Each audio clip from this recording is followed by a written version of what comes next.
চীনক পিছপেলাই ইতিহাস ৰচিলে ভাৰতে বিশ্বৰ বায়ুসেনাৰ ৰেংকিঙত ভাৰতৰ বিস্ফোৰক জাপ ভাৰতত নিৰ্মিত শক্তি এতিয়া আকাশতো ৰাজ কৰিব ভাৰতৰ উত্থানে চিন্তাত পেলাইছে চুবুৰীয়া দেশক কথাতে কয় যে যাৰ পিছ পৰি যোৱাৰ ভয় থাকে তেওঁৱে আটাইতকৈ বেছি চিঞৰ বাখৰ কৰে আজি এই কথাষাৰ চীনৰ ক্ষেত্ৰত সম্পূৰ্ণৰূপে মিলি গৈছে কাৰণ ভাৰতে চীনক সেইখন ক্ষেত্ৰতে পৰাস্ত কৰিছে য'ত তেওঁলোকে নিজকে সুপাৰ পাৱাৰ বুলি গণ্য কৰিছিল হয় আমি বায়ুসেনাৰ শক্তিৰ কথা কৈছো আধুনিক সামৰিক বিমানৰ বিশ্ব ডাইৰেক্টৰীৰ শেহতীয়া প্ৰতিবেদন অনুসৰি ভাৰতীয় বায়ুসেনাৰ এতিয়া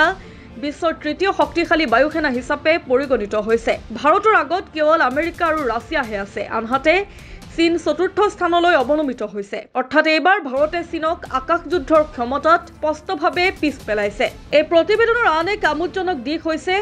যে ছ'চিয়েল মিডিয়াত নিজৰ শক্তিৰ বিষয়ে বঢ়াই কৰি থকা পাকিস্তান এই তালিকাত 18 নম্বৰ স্থানলৈ পিছলি গৈছে ইয়াৰ বিপৰীতে ভাৰতে পুনে পুনে তৃতীয় স্থান দখল কৰি প্ৰমাণ কৰিছে যে ভাৰতীয় বায়ুসেনা এতিয়া কেৱল এক আঞ্চলিক শক্তি নহয় বৰঞ্চ এক বিশ্ব শক্তি এটা প্ৰশ্ন হয় চীনৰ হাতত অধিক যুদ্ধ বিমান থকাৰ পিছতো ভাৰত কেনেকৈ আগবাঢ়ি গ'ল প্ৰকৃততে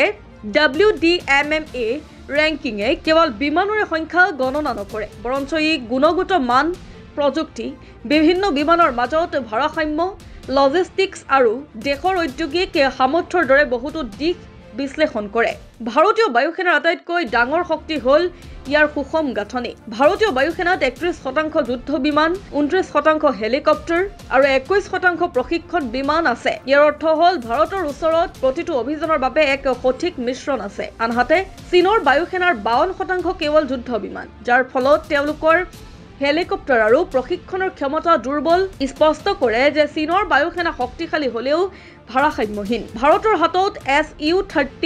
MKI ৰাফেল তেজছ Mk1 আৰু মিৰাজ 2000ৰ দৰে বিশ্বৰ শ্ৰেষ্ঠ চতুৰ্থ আৰু 4.5 প্ৰজন্মৰ যুদ্ধ বিমান আছে অনাগত সময়ত সম্পূৰ্ণৰূপে ভাৰতত নিৰ্মিত তেজছ Mk2 আৰু AMC এৰ দৰে বিমানে ভাৰতীয় বায়ুসেনাক এক নতুন শিখৰলৈ লৈ যাব ভাৰতীয় বায়ুসেনাৰ আন এক শক্তি হ'ল অভিজ্ঞতা কাৰ্গিল যুদ্ধৰ পৰা বালাকোট বিমান আক্ৰমণলৈকে ভাৰতীয় বায়ুসেনাই দশক জুৰি প্ৰকৃত যুদ্ধক্ষেত্ৰৰ নিজৰ দক্ষতা প্ৰমাণ কৰি আহিছে এই অভিজ্ঞতা চীনৰ বায়ুসেনাৰ একেবাৰেই নাই প্ৰতিবেদনখনে আন এক গুৰুত্বপূৰ্ণ দিশ পোহৰলৈ আনিছে ঔদ্যোগিক শক্তি যুদ্ধৰ সময়ত কাৰ হাতত কিমান বিমান আছে সেয়া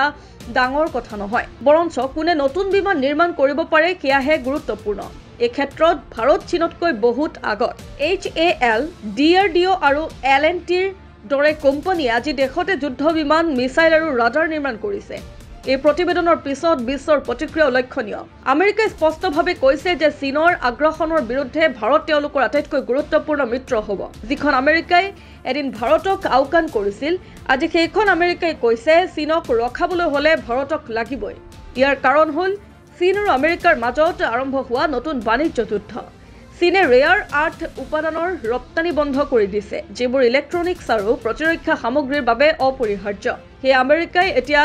ভাৰতৰ এক নিৰ্ভৰযোগ্য বিকল্প হিচাপে চাইছে আজি ভাৰত কেৱল এক উদীয়মান শক্তি নহয় বৰঞ্চ এক গোলকীয়